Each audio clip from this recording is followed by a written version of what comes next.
حضرت صلی اللہ علیہ وآلہ وسلم پر وحی کا ابتدائی دور اچھے سچے پاکیزہ خوابوں سے شروع ہوا۔ آپ خواب میں جو کچھ دیکھتے وہ صبح کی روشنی کی طرح صحیح اور سچا ثابت ہوتا۔ پھر من جانب قدرت آپ تنہائی پسند ہو گئے اور آپ نے غار حرا میں خلوت نشینی اختیار فرمائی اور کئی دن اور رات وہاں مسلسل عبادت اور یاد الہی و ذکر میں مشغول رہنے لگے۔ جب تک گھر آنے کو دل نہ چاہتا توشہ ہمراہ لیے ہوئے وہاں رہتے۔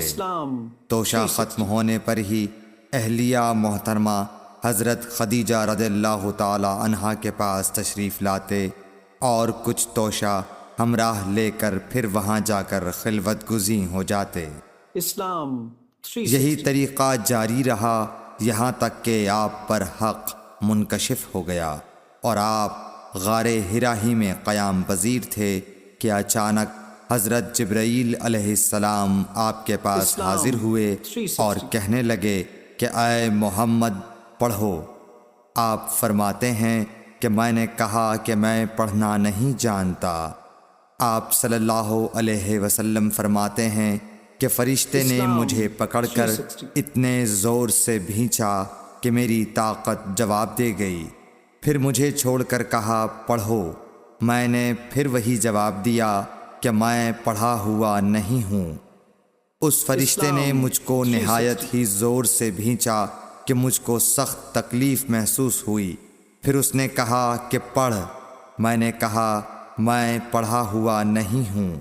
فرشتے نے تیسری بار مجھ کو پکڑا اور تیسری مرتبہ پھر مجھ کو بھینچا۔ پھر مجھے چھوڑ دیا اور کہنے لگا کہ پڑھو اپنے رب کے نام کی مدد سے جس نے پیدا کیا اور انسان کو خون کی پھٹکی سے بنایا۔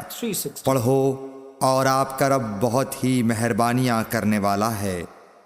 بس یہی آیتیں آپ حضرت جبرائیل علیہ السلام سے سن کر اس حال میں غار حرا سے واپس ہوئے کہ آپ کا دل اس انوکھے واقعے سے کانپ رہا تھا۔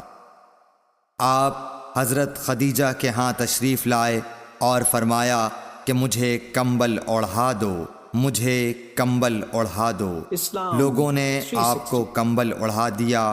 جب آپ کا ڈر جاتا رہا تو آپ نے اپنی زوجہ محترمہ حضرت خدیجہ رضی اللہ تعالی عنہا کو تفصیل کے ساتھ یہ واقعہ سنایا اور فرمانے لگے کہ مجھ کو اب اپنی جان کا خوف ہو گیا ہے۔ آپ کی اہلیہ محترمہ حضرت خدیجہ رضی اللہ تعالی عنہا نے آپ کی ڈھارس بندھائی اور کہا کہ آپ کا خیال صحیح نہیں ہے۔ اللہ کی قسم آپ کو اللہ کبھی رسوا نہیں کرے گا۔ آپ تو اخلاق فاضلہ کے مالک ہیں۔ آپ تو کنبہ پرور ہیں، بے کسوں کا بوجھ اپنے سر پر رکھتے ہیں، مفلسوں کے لیے آپ کماتے ہیں، مہمان نوازی میں آپ بے مثال ہیں اور مشکل وقت میں آپ امر حق کا ساتھ دیتے ہیں۔ ایسے اوصاف حسنہ والا انسان یوں بے وقت ذلت و خواری کی موت نہیں پا سکتا۔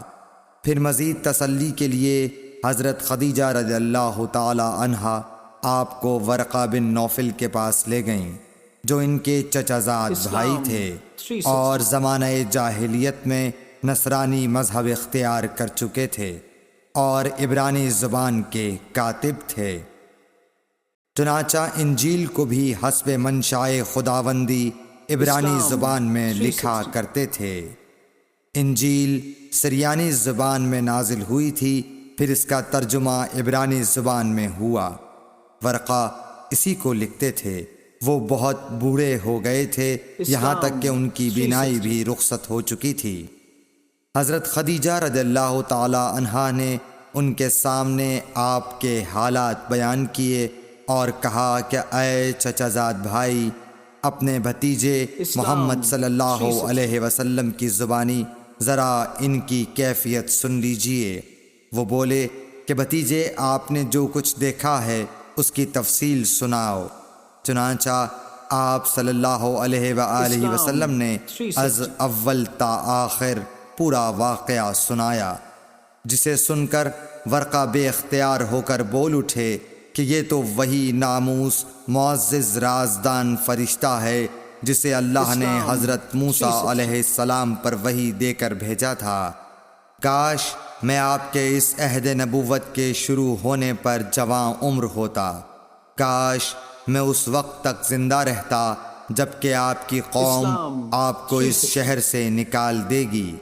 رسول کریم صلی اللہ علیہ وآلہ وسلم نے یہ سن کر تعجب سے پوچھا کہ کیا وہ لوگ مجھ کو نکال دیں گے، حالانکہ میں تو ان میں صادق و امین و مقبول ہوں؟